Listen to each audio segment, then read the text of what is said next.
በአማራ ክልል በተለያዩ አካባቢዎች ተጋድሎ እንደቀጠለ ነው። ዛሬ በተለየ ሁኔታ በደቡብ ወሎ ደሴ አቅራቢያ የፋኖ እንቅስቃሴ በስፋት እየተካሄደ ነው። ደሴ ዙሪያ ላይ የፋኖን ተጋድሎ በሚመለከት መረጃዎች እየደረሱ ነው። እሱን ጨምረን ሌሎች በአማራ ክልል ያሉትን ወቅታዊ ሁኔታዎች እንመለከታለን። በጣም አመሰግናለሁ።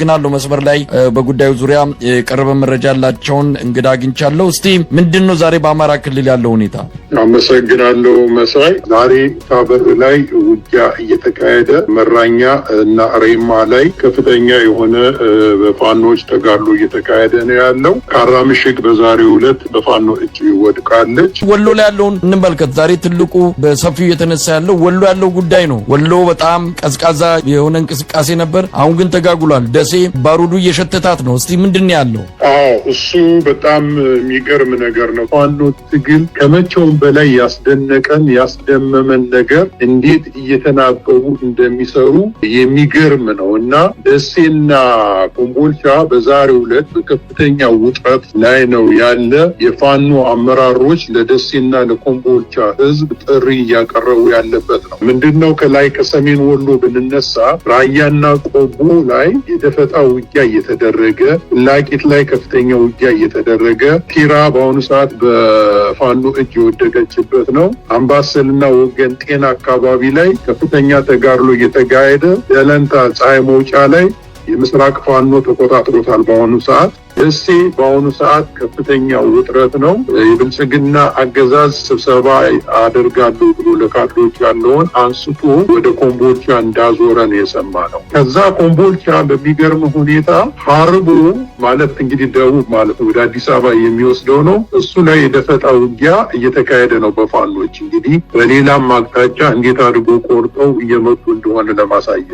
ሌላው ደግሞ እንግዲህ ከደሴ ወደ ደቡብ ምዕራብ ያለውን ሁኔታ እንቅስቃሴዎች ብንሄድ መካነ ሰላም ላይ ከፍተኛ ውጥረት እንዳለና መንገዶች እንደተዘጋ፣ የመቅደላ ውጊያ እንደቀጠለ፣ ወግዲ ሙሉ ለሙሉ በፋኖ ቁጥጥር ስር እንደዋለች፣ ጃማ፣ አሁን ተገኝ፣ ከለላ፣ ወሬሉ እነዚህ ሁሉ በፋኖ እጅ እንደሆኑ እንግዲህ ይሄ ከደቡብ ሀረቡ ደቡብ ምስራቅ ሲሆን እነዚህ ደግሞ ደቡብ ምዕራብ ናቸው እና ደሴና ኮምቦልቻን መሀል ውስጥ በማስገባት በፋኖ እጅ ደሴን ኮምቦልቻን ለማስገባት ነው ስትራቴጂው እና በጣም አስደናቂ ተአምር የሚያስገኝ ስራ እየተሰራ ነው። እንግዲህ ወገን ጤና ደግሞ ሙሉ ለሙሉ በፋኖ እጅ ወድቋል። ይሄ እንግዲህ በሰሜን ምዕራብ ነው ከደሴ ተነስተን ነገሩን ብናየው። በቀጣይ ደግሞ ስንመለከት ወልዲያ ነው። ከላይ ከሰሜን የሚመጣው ትልቁ መንገድ ወልዲያ ነው። ወልዲያ ዙሪያው በሙሉ በከበባ ውስጥ ሆኖ የከባድ መሳሪያ ውጊያ እየተካሄደ ነው። መርሳ ላይ ፋኖ የበላይነቱን እጁን ይዟል። መርሳ አንዳንድ የሚያደናግሩ ወረቀት አገዛዙ የክርስትናና የእስልምና ጦርነት ለማስመሰል ዛሬ ሲበትን አድሯል። ነገር ግን ህዝቡ ዞር በል ነው ያለው። ከዛ ወጥተን ወደ ውጫሌ ነው። ውጫሌ በዛሬው ዕለት የውጫሌውን ነገር ትልቅ ምሳሌ ሊሆን ይችላል። የዛሬ ሳምንት አካባቢ በፋኖ እጅ ወድቆ ነበር። አገዛዙ የከባድ መሳሪያ ሲተኩስ ከተማውን ሲያስጨንቅ የፋኖ አመራሮች የወሰኑት ውሳኔ ወጣ ብለው እንዲቆዩና ሁኔታዎችን አጥንተው እንደገና ነው ውጫሌ በፋኖ እጅ ወደቀው። ከዛ ደግሞ ቀጥለ ወደ ምትሄደው ከውጫሌ ወርደ ወደ ወርጌሳ ነው። ዛሬ ደግሞ ወርጌሳ በፋኖ እጅ ወድቋል። እንዲህ አምባሰል ወደ ላይ ስንሄድ ቅድም እንደተነጋገርነው ከአምባሰል ወደ ውጫሌ የሚወስደው መንገዱን በፋኖ እጅ ነው የወደቀው።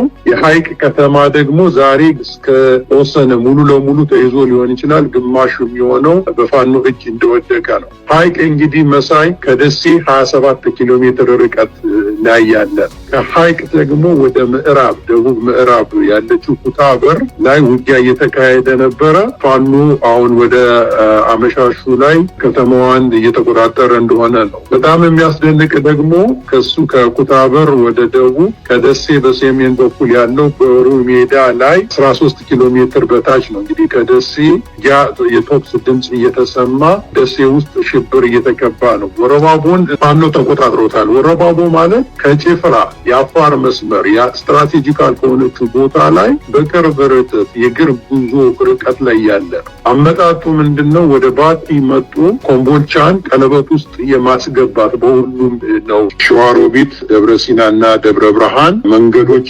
ተዘጋግተው እኛ ሆነ ውጥረት ያለበት ሁኔታ ነው ያለው። ወደ ጎጃም ስንሄድ አገዛዙ የጎጃምን ፋኖ አጥቅጬ አንገት አስደፋለሁ የሚል ዘመቻ መክፈቱ የሚታወቅ ነው። ያም ሆኖ ትላልቅ ከባድ መሳሪያዎችን እየተጠቀመ ህዝብ እየጨፈጨፈ ያለበት ሁኔታ ቢኖርም በዛሬውም ዕለት ከደብረ ማርቆስ ወደ ደንበጫ የሚሄድ አማኑኤል አካባቢ ውጊያ እየተካሄደ ነው። ከደንበጫና በፍኖተ ሰላም መካከል ያለች ጂጋ የምትባል ታሪካዊና ከፍተኛ ስትራቴጂክ የሆነች ቦታ ላይ ከባድ ውጊያ ተደርጎ ዛሬው ዕለት ጂጋ በፋኖ እጅ ወድቃለች። እንግዲህ ጂጋ ለየት የሚያደርገው ከባህር ዳር በቡሬ ወደ ፍኖተ ሰላም የሚመጣበት ትልቁ መንገድ ያለበት፣ ከአዲስ አበባ ደግሞ በሉማሜ ደብረ ማርቆስ አድርጎ ወደ ደንበጫ የሚሄድበት ትልቁ መንገድ የሚገናኝበት፣ ወደ ሰሜን ደግሞ ወደ ዳሞት የሚወስድ ስትራቴጂክ የሆነች ቦታ ነች። ያቺ ቦታ በዛሬው ዕለት በጂጋ በፋኖ እጅ ወድቃለች ማለት ነው።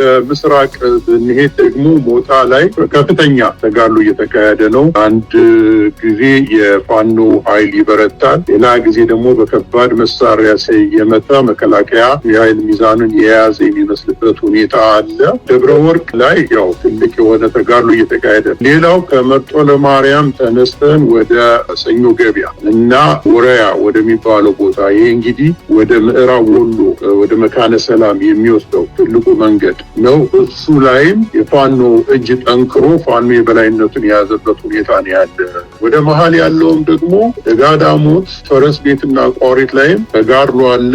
ከባድ መሳሪያዎችን አገዛዙ እየተጠቀመ ነው። በአጠቃላይ የጎጃም ምድር ከፍተኛ የሆነ ሬዚስታንስ ያለበት ነው። ህዝቡ የሚታወቅ ነው። በጣሊያን ዘመንም የምናውቀው ነው። የበላይ ልጆች ናቸው እና አመርቂ የሆነ ተጋድሎ እያደረጉ ያሉበት ሁኔታ ነው ያለ። ወደ ጎንደር ስንሄድ ጎንደር ከተማ ላይ ትናንትና ዕለት በተደረገ አዘዙ አካባቢ የፖሊስ አዛዥና ሌሎች ያገዛዙ ኃይሎች ላይ በተደረገ ደፈጣ ውጊያ ከፍተኛ የሆነ ጥቃት ነው የተካሄደው። ያገዛዙ ኃይሎች ተመትተዋል። ከዛ ጋር ተያይዞ አንዳንድ ቦታዎች ላይ እንደ አይምባ አካባቢም በጎንደር ከተማ ዙሪያ ላይ ነው ውጥረቱ አይሏል። ወደ ደቡብ ጎንደር ስንሄድ እስቴ ላይ ሚኒሻዎች ተመትተዋል። ስማዳ ላይ የብልጽግና ኃይል እየሸሸ ያለበት ነው። የደቡብ ጎንደር ደራ ላይ በዛሬው ዕለት የደፈጣ ውጊያ ተደርጓል። ወረታ ደብረታቦር ነፋስ መውጫ መንገድ ቀጥታ ወደዚህ ወደ ወሎ የሚወስደው መንገድ ላይ ከፍተኛ የሆነ የደፈጣ ውጊያ እየተካሄደበት፣ አንዳንድ ቦታዎች ደግሞ ከብልጽግና አገዛዝ ነጻ እየወጡ ያሉበት ሁኔታ ነው። እንግዲህ አሁን የምንረዳው በአብዛኛው ከተወሰነ ወደ ታች የኦሮሚያ ልዩ ዞን እንደ ከሚሴ ከአጣዬ በቀር አብዛኛው የደቡብ ወሎ አካባቢ የፋኖ እንቅስቃሴ በስፋት እንደሚታይ ነው እንግዲህ ከሪፖርቱ መረዳት የሚቻለው። ይሄ ምን ያህል የትግሉን ደረጃ ከፍ ያደርጓል? እንግዲህ ደቡብ ወሎ በተወሰነ ደረጃ የብልጽግና አገዛዝ የሚንቀሳቀስበት ቦታ ነው። አሁን ይሄ ፋኖች እንቅስቃሴ በስፋት የሚከናወንና እንደ ሌሎቹ አካባቢዎች ተጠናክሮ የሚቀጥል ከሆነ አገዛዙ ወደ ሰሜን ኢትዮጵያ የሚኖሩ አጠቃላይ ህልውና አደጋ ላይ የሚወድቅበት ይመስለኛልና እንደው ይህ ምንን ያሳያል?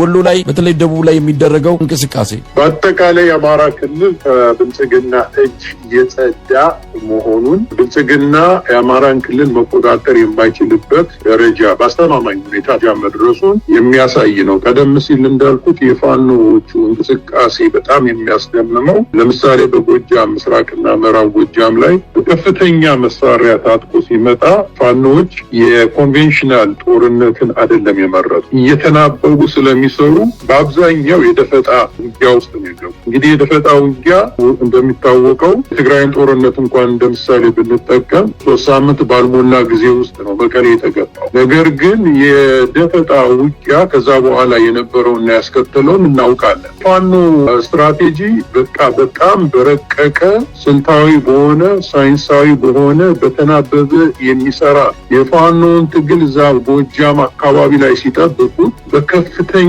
መናበብ ወደ ደሴ ሽፍት አድርጎ ደሴና ኮምቦልቻ መሃል ውስጥ በማስገባት ከሰሜን ወሎ ተነስቶ በምዕራብ ወሎ፣ በምስራቅ፣ በደቡብ እና በምዕራብ ደቡብ አካባቢ በመንቀሳቀስ የደሴንና የኮምቦልቻን ከተማ የስበት ማዕከል በማድረግ ከበባ ውስጥ በማስገባት ነው እንግዲህ አንጸባራቂ የሆነ ድል እየተገኘ ያለው እና በፍጹም የብልጽግና አገዛዝ የአማራ ክልልን ኃይል ያቆመው እንደሚያስችል ማስተማመኛ ነው። እንደው በመጨረሻ ይሄ ትግል በፍጥነት ለውጥ እንዲያመጣ ከተፈለገ ከአማራ ክልል ውጪ መሻገር አለበት የሚል ነው። እንግዲህ ከሌሎች የኢትዮጵያ ኃይሎች ጋር ከኢትዮጵያውያን ጋር በመተባበር እስከ አዲስ አበባ ዘላቂ በሆነ መልኩ የሚደረግ የትግል እንቅስቃሴ በፍጥነት ለውጥ እንዲመጣ ያደርጋል ተብሎ ይጠበቃል። ግን አሁንም በፋኖች የሚደረገው ትግል ከአማራ ክልል ባሻገር በተወሰነ ደረጃ ወደ ሌሎችም የኢትዮጵያ አካባቢዎች መሄድ እንዳለበት ይታመናልና በዚህ ላይ ምን አስተያየት መስጠት ይቻላል?